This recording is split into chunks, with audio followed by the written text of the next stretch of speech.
50대 직장인 2명 중 1명은 필요한 은퇴 자산의 절반도 모으지 못했다는 충격적인 통계가 있습니다. 목표치의 80% 이상을 달성한 사람은 고작 열에 1명 남짓이라고 합니다. 혹시 남의 이야기처럼 들리시나요? 잠시 후 20년 넘게 한 회사에 청춘을 바치고도 퇴직연금 계좌에 찍힌 처참한 숫자를 마주해야 했던 한 50대 가장의 이야기를 들려드릴 겁니다. 그가 놓친 치명적인 실수들은 어쩌면 오늘 우리의 이야기일 수 있습니다. 평생을 성실하게 살아온 대기업 차장 김상진 씨. 1972년생인 그는 IMF 외환위기의 칼바람을 뚫고 사회에 첫 발을 내디뎠습니다. 그에게 유일한 자랑은 15년 전 무리에서 장만한 서울의 30평대 아파트 한 채였습니다. 낡은 차에 달아빠진 운전대를 붙잡고 매일 출퇴근하면서도 그는 속으로 되뇌었습니다. 그래도 서울에 집 한 채 있으니 노후는 어떻게든 되겠지. 퇴직금도 좀 나올 거고. 그러던 어느 날 얼마 전 명예퇴직한 입사 동기로부터 힘겹다는 연락을 받았습니다. 가슴이 철렁 내려앉은 김상진 씨는 문득 10년 넘게 까맣게 잊고 있던 자신의 퇴직연금 계좌가 생각났습니다. 떨리는 손으로 앱을 열어 잔고를 확인하는 순간 그는 자신의 눈을 의심했습니다. 화면에는 선명하게 5,200만 원이라는 숫자가 찍혀 있었습니다. 24년을 일한 대가라고는 믿을 수 없는 금액 앞에서 그는 한참을 멍하니 있었습니다. 그러다 머릿속을 스치는 기억들. 아들 전세 자금을 보태주기 위해 그리고 아파트 중도금 대출을 갚기 위해 2차례에 걸쳐 퇴직금을 중간 정산했던 과거의 선택들이었습니다. 당장에 급한 불을 끄는 데는 성공했지만 그 불씨가 자신의 노후를 전부 태워버릴 재앙이 될 줄은 꿈에도 몰랐던 겁니다. 김상진 씨의 이야기가 특별한 경우일까요? 안타깝게도 그렇지 않습니다. 한 언론사 기사에 따르면 많은 50대 직장인들이 김상진 씨처럼 주택 구입이나 자녀 지원을 위해 퇴직연금을 소진하면서 평균 적립금이 5천만 원에도 미치지 못하는 경우가 허다하다고 합니다. 실제로 우리나라 50대 가구 자산의 약 75%가 부동산에 묶여 있습니다. 당장 꺼내 쓸 현금은 부족한 이른바 깔고 앉은 부자의 서글픈 현실입니다. 내 집 마련의 꿈을 이루기 위해 미래의 나에게 받아야 할 돈을 너무 쉽게 당겨 쓴 것입니다. 특히 확정기여형, DC형 퇴직연금에 가입해 놓고도 투자에 무관심해서 몇 년째 수익률이 제자리 걸음인 분들이라면 그 손해는 더욱 막심합니다. 하지만 집만이 그의 미래를 갉아먹은 것은 아니었습니다. 50대가 노후 준비를 제대로 하지 못하는 가장 큰 이유, 그것은 바로 자녀라는 이름의 가장 무거운 지출이었습니다. 관련 통계를 보면 50대 가계 지출 항목 중 가장 부담스러운 것으로 학교 납입금이 꼽혔습니다. 내 노후는 포기해도 자식 교육은 포기할 수 없다. 이 숭고한 희생이 결국 내 노후의 발목을 잡는 부메랑이 되어 돌아오고 있는 것입니다.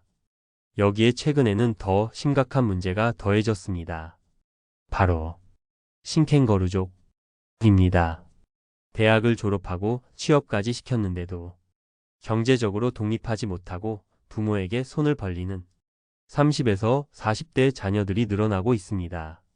한 조사에 따르면 자녀를 언제까지 경제적으로 지원해야 하냐는 질문에 취업 전까지 라는 응답이 과거보다 월등히 높아졌다고 합니다.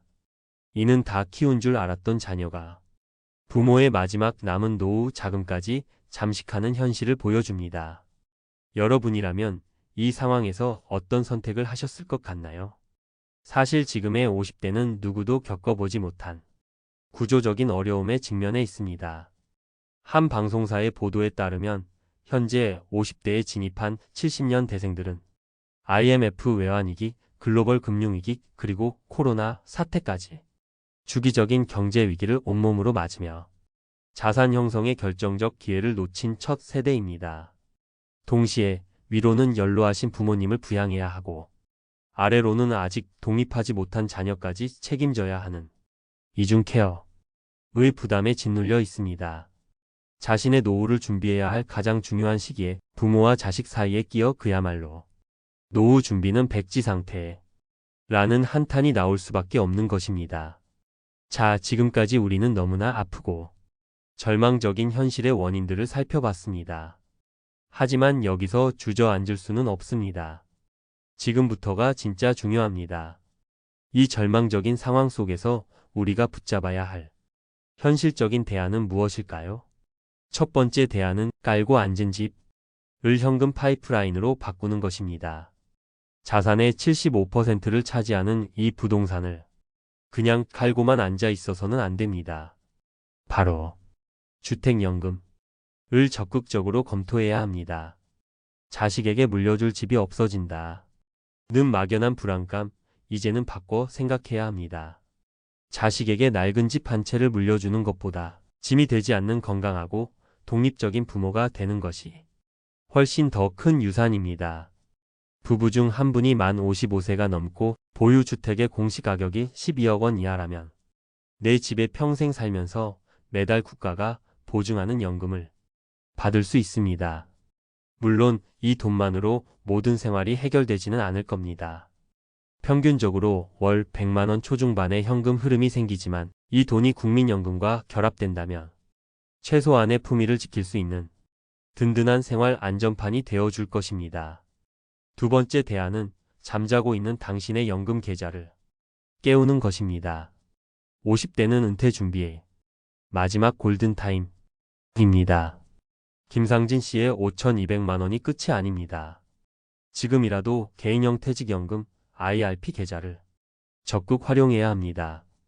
연금저축과 합쳐 연간 900만 원까지 받을 수 있는 강력한 세액 공제 혜택은 사실상 국가가 우리의 노후를 위해 주는 마지막 보너스와 같습니다. 어렵고 복잡하다 는 핑계로 방치했던 DC형 퇴직연금과 IRP 계좌를 오늘 당장 열어보십시오. 무엇을 해야 할지 정 모르겠다면 최소한 디폴트 옵션 이라도 신청해서 잠자는 내 돈이 스스로 일하게 만들어야 합니다. 지금의 작은 관심이 10년, 20년 뒤에는 상상 이상의 차이를 만들어낼 것입니다. 마지막 세 번째 대안은 가장 어렵지만 가장 중요한 숙제 바로 가족 리모델링입니다. 신캥거루족 문제를 해결하기 위해 솔직한 가족회의를 시작해야 합니다. 부모의 안정된 노후가 자녀의 미래에도 가장 든든한 버팀목이 된다는 사실을 서로 인지해야 합니다. 그리고 용기를 내어 선언해야 합니다. 언제까지 얼마를 지원해 줄 수 있는지 명확한 재정적 독립의 선을 긋는 것입니다. 이것은 결코 자녀를 내치는 이기적인 행동이 아닙니다. 자녀가 진정으로 자신의 삶을 책임지는 어른으로 홀로서게 돕는 부모의 마지막 사랑이자 의무입니다. 오늘 우리는 너무나 아픈 현실을 마주했습니다. 하지만 지금의 이 어려움이 온전히 당신 개인의 잘못만은 아님을 기억하십시오. 시대적인 아픔이기도 합니다. 중요한 것은 남은 시간을 어떻게 보내느냐에 따라 우리의 노후 풍경은 완전히 달라질 수 있다는 사실입니다.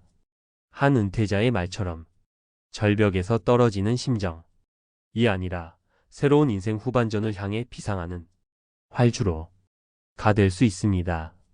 50대는 포기의 나이가 아닙니다. 인생에서 가장 중요한 재설계의 시간입니다. 오늘 영상이 끝난 뒤 잠자고 있던 퇴직연금 계좌를 확인해 보십시오.